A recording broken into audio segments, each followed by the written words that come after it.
This maple tree, I planted it back in the 1980s, and it was just a little stick,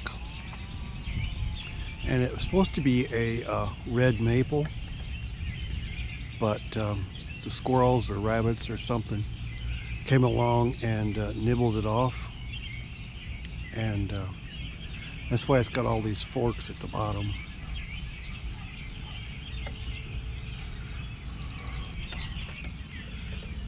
These plants here are doing a lot better since I cut down these hostas here, and I think I'll cut them down again. I don't want to dig them up because I don't want to disturb the roots of all these other plants over here.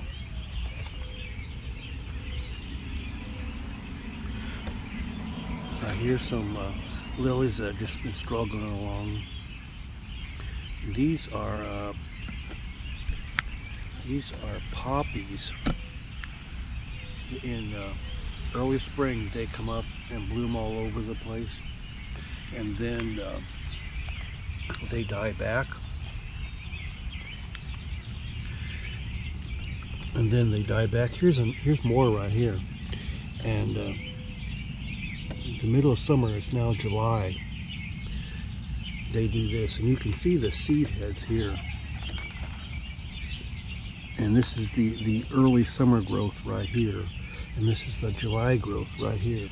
So it leaves a big area. So you need to have something with the poppies that will I'm trying sedum. And this is moss roses, portulaca. And actually I forgot what that is right there that I planted last year. It seems to be doing pretty good though. Here is some more of the poppies, and here's spring growth, and here's July growth, and this is loose strife. This seems to do pretty much the same thing.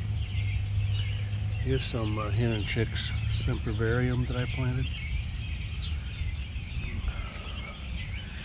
This is a lot of hot, dry area here. It just rained last night, so it's kind of damp now, but here's some moss roses. And these were just a little plant when I planted them, so they grew out really well. And in years past, I've had them, and they reseed themselves. You just have to be careful not to disturb the area where they are reseeding themselves. So I hope they're a good companion for the poppies. This here is my hibiscus. Here's one right here blooming, kind of low to the ground there. These are the ones that bloomed yesterday, and these are more blooms here coming on. So here's another bloom coming on right there. There's some sort of a junk tree in there, I suppose. Have to dig it up. Yeah, I'll dig up all of these daylilies and transplant them somewhere, and put more sedum and moss roses in here, so this whole area is covered with that.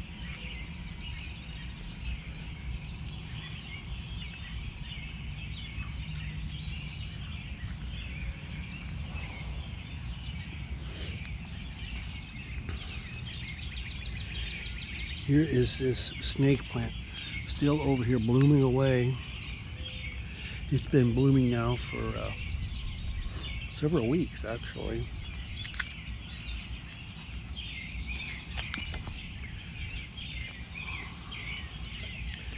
This is Laetris. It'll bloom all the way down here. You can see all the blooms coming on. And this trumpet vine that I got from Gurney's this year is just doing absolutely great. This is flamenco. So I'm going to eventually train it over the top of the swing set here.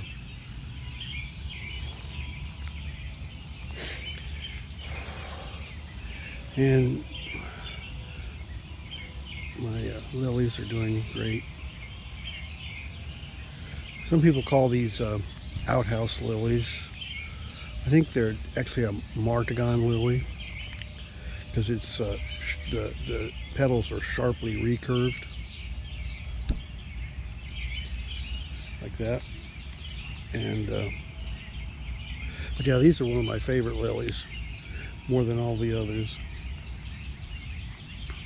Here's a daisy down here blooming away. My favorite daisy. Here's the same plant over here.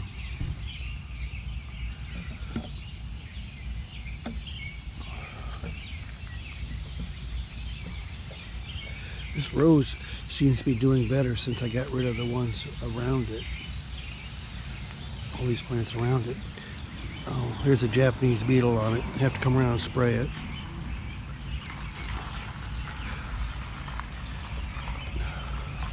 Roses are one of the things that are most prone to Japanese beetles. All sweetly scented plants are most prone. And for some reason, they don't attack several plants at once. They'll do one until it's pretty well finished off and then move on to another. This is viburnum blooming out here.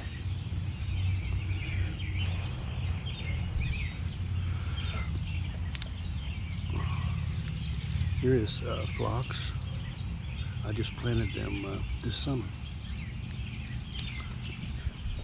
Here's a really good smelling Oriental hybrid lily.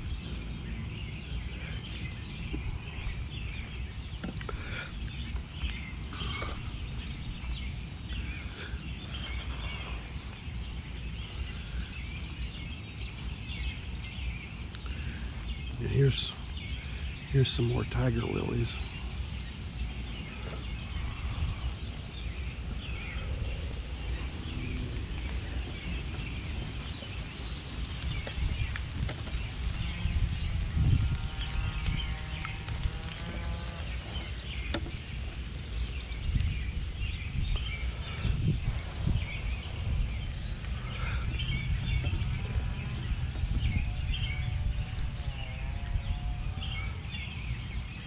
Here's Croxamia. I don't know how to say it. Blooming. Yeah, I have to look that stuff up to know the name of it. I got this from Brex. It's in their catalog. But I got it many, many years ago. So it's been here for a while.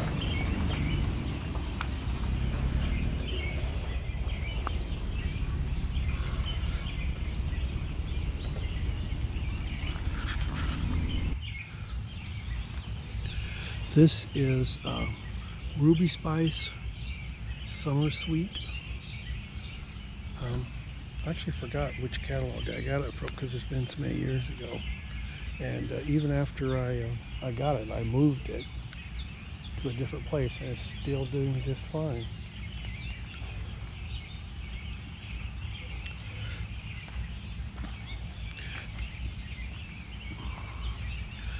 I have to spray it though for Japanese beetles. All I use is a combination of dish soap and water. That seems to keep them from devouring the plants. If not, when I go back the next day, they're usually gone. This is a hibiscus. I don't know which one. It's got kind of these, as you can tell, like a dark red leaf. This is really a big flower. Look at that. And look at all these buds that are coming on.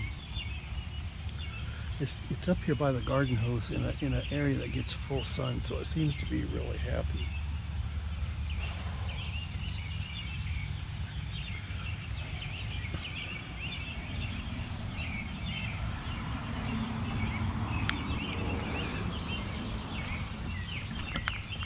This is a rose I bought a few years back called Mr. Lincoln. It has been really going out this year, but I also cut back some of the plants around it. There was some daylilies growing around it, and I think I'll probably continue to do that because it seems to like it better with it. It's got more space to grow. Yeah, here's a bud coming on right here. The Japanese beetles like it too.